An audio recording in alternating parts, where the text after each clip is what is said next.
اعوذ باللہ من الشیطان الرجیم بسم اللہ الرحمن الرحیم وقالت نسوۃ فی المدینۃ، اور کہا عورتوں نے شہر کے اندر، امرأۃ العزیز ہے، یہ ہے وہ عزیز کی بیوی، تراود فتاح عن نفسہ، وہ اپنے غلام کو پھسلا رہی ہے اور اس کو چاہتی ہے اسے گناہ پر آمادہ کرنا، قد شغفہا حبا، وہ اس کی محبت میں گرفتار ہو گئی ہے، انا لنراہا فی ضلال مبین، ہم دیکھتے ہیں وہ تو بڑی بھٹک گئی ہے اپنے غلام کے ساتھ یہ معاملہ، اور یہ تو بہت ہی گھٹیا بات ہے۔ فلما سمعت بمکرہن، جب اس نے امرأۃ العزیز نے سنی یہ باتیں، میرے خلاف اب یہ چرچے ہو رہے ہیں، تو اس نے چاہا کہ ان سب کا جو چونکہ اوپر کی سوسائٹی تھے وہ سارے کے سارے جو ہیں سوراخ تو سبھی کے ہاں تھے، گندگیاں ہر ایک کے ہاں تھی، لیکن یہ موقع مل گیا عورتوں کو کہنے کا، اسے معلوم تھا خود ان کے اپنے کردار کیسے کچھ ہیں، لیکن اس نے چاہا کہ اس کا بھانڈا جو ہے چوراہے کے اندر ان کے کردار کا بھی پھوڑ دیا جائے۔ ارسلت الیہن، تو ان سب کو بلوایا ایک دعوت میں، وآتت لہن متکئا، اور اہتمام کیا ایک مجلس کا، ایک ڈنر کا، اور اس میں یہ کہ سب جو متکئا جو سہارا لے کر بیٹھے ہوئے ہیں، وآتت کل واحدۃ منہن، اور ہر عورت کو اس نے ایک چھری اس کے سامنے رکھی، سکینن، ایک چھری، جب کوئی پھل وغیرہ ہوں گے اس کے ساتھ چھری بھی سب کو دی گئی ہے۔ وقالت اخرج علیہن، اور کہا کہ اے یوسف ذرا نکلو ان کے سامنے، برآمد ہو، ان کے سامنے آ جاؤ۔ فلما رأینہ، تو جب ان سب نے اس کو دیکھا، اکبرنہ، تو ششدر رہ گئیں، وقطعن ایدیہن، اور ان سب نے اپنے ہاتھ کاٹ لیے۔ اس میں ایک کا تو کسی کا غلطی سے ہاتھ کٹ گیا ہوگا، چوک گئی ہوگی، دیکھ کر ایک دم جو چونکی کہ یہ اس قدر حسین و جمیل، یہ تو انسان نہیں معلوم ہوتا، یہ کون ہے، تو اس کا ہاتھ کٹا۔ اس کی طرف حضرت یوسف متوجہ ہوئے ہوں گے، خون اس کے کچھ نہ آخر وہاں خادم کی حیثیت سے تھے کہ اس کے کوئی مرہم پٹی کریں، تو ہر ایک نے یہ چاہا کہ یہ التفات اس کا میری طرف بھی ہو، تو سب نے اپنی انگلیاں کاٹی۔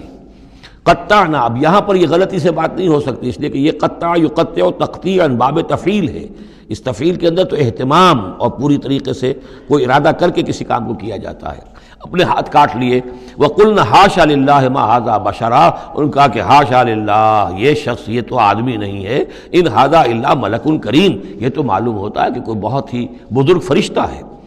قالت فَذَلِكُنَّ الَّذِي لُمْتُنَّنِي فِيهِ، تو اس نے کہا یہ ہے وہ جس کے بارے میں تم مجھے ملامت کر رہی تھی اور مجھ پر جو ہے تم تان کر رہی تھی۔ وَلَقَدْ رَاوَدتُّهُ عَن نَّفْسِهِ، اور میں نے اسے یقیناً پھسلانا چاہا، گناہ پر آمادہ کرنا چاہا، فَاسْتَعْصَمَ، لیکن وہ جمع رہا، وہ قائم رہا، وہ مستقیم رہا، اس نے اپنے عفت اور عزت کی حفاظت کی۔ وَلَئِن لَّمْ يَفْعَلْ مَا آمُرُهُ، اور اگر اس نے نہ کیا وہ جو میں اسے حکم دے رہی ہوں، لَيُسْجَنَنَّ، تو وہ لازماً قید میں پڑے گا، وَلَيَكُونَ مِنَ الصَّاغِرِينَ، اور یہ کہ بہت ہی چھوٹا ذلیل اور خوار ہو کر رہے گا۔ اس سے آپ اندازہ کر لیجئے کہ اس اونچی سوسائٹی کا اخلاقی طور پر اس وقت کیا حال ہو چکا تھا، کس دھڑلے سے یہ کہہ رہی ہے، اور ان کی تمام بیگمات کا بھی جو مسئلہ تھا وہ بھی سامنے آ چکا، اور اس میں ظاہر بات ہے کہ اسی دھڑلے کے ساتھ اس کا اعلان کرنا اپنے گناہ کا، کوئی اس میں حجاب محسوس نہیں کر رہی۔ قال رب السجن احب الی مما یدعوننی الیہ، حضرت یوسف نے دعا کی، پروردگار مجھے قید زیادہ پسند ہے اس چیز سے جس کی طرف یہ مجھے بلا رہی ہیں۔ وَإِلَّا تَصْرِفْ عَنِّي كَيْدَهُنَّ، اور اگر اے پروردگار تو نے مجھ سے دور نہ کر دیا ان کی چالوں کو، ان کی فریبوں کو، أَصْبُ إِلَيْهِنَّ، ہو سکتا ہے میں بھی ان کی طرف مائل ہو جاؤں، وَأَكُن مِّنَ الْجَاهِلِينَ، اور میں جاہلوں میں سے ہو جاؤں۔ فَاسْتَجَابَ لَهُ رَبُّهُ، تو اللہ تعالیٰ نے، اس کے رب نے اس کی دعا کو قبول کیا۔ فَصَرَفَ عَنْهُ كَيْدَهُنَّ، اور